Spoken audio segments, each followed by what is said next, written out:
Let me tell you some of what we will be doing as the 47th president. What's up? Good morning. So, this little discussion I'm going to have with whoever's listening, and it's primarily focused on my liberal Americans, my democratic Americans, all right? For a long time, years now, all we've done is insult each other and derogatory statements. I'm not going to do that because I get you nowhere. I'm just going to ask a question, one question, then follow with a statement. Because I know a lot of liberals have an issue with capitalism and big banks and this and that. Okay, cool, and I can understand it because they do run amok. They get beside themselves. I know that. I'm not going to sit here and act like that is the truth. They get fucking beside themselves, and they think that they're all powerful, and it's not right. But what I try to explain is the system or the ideology, the principles in itself are good. It's always man that fucks things up. It's not the system. It's man that utilizes the system in order to gain at the expense of everybody else. And that's that's the evidence I'm going to use in order to prove that things like socialism, and especially communism, wouldn't work. Capitalism is the most efficient system because people use their ideas in order to create demand in a market, and that demand creates wealth and prosperity for that individual, period, point blank.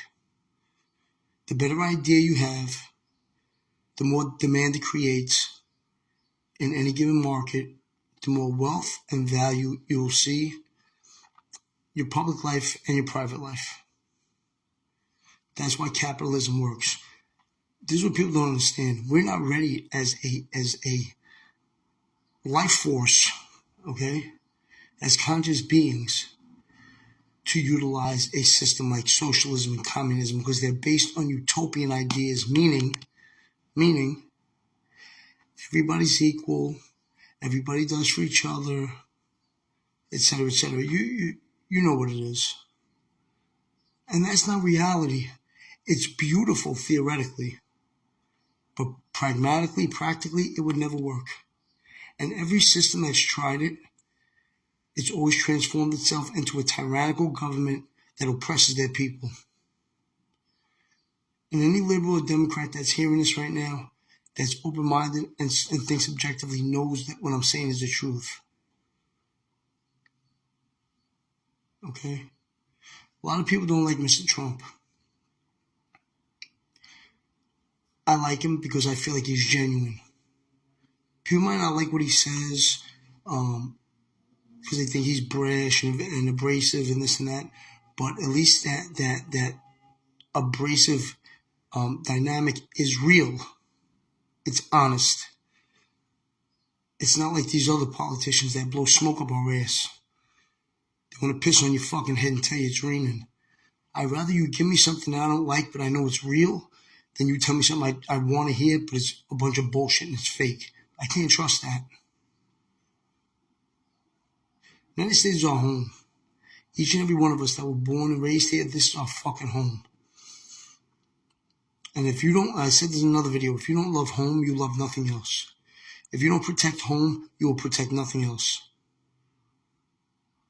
Okay? So something has to give, because these politicians, Republican and Democrat, are setting us up for some major bullshit.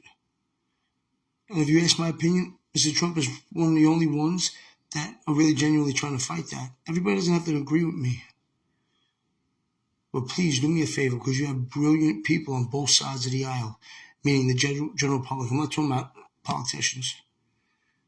Stop thinking with emotion.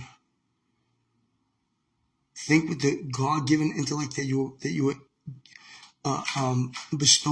was bestowed upon you when you were created.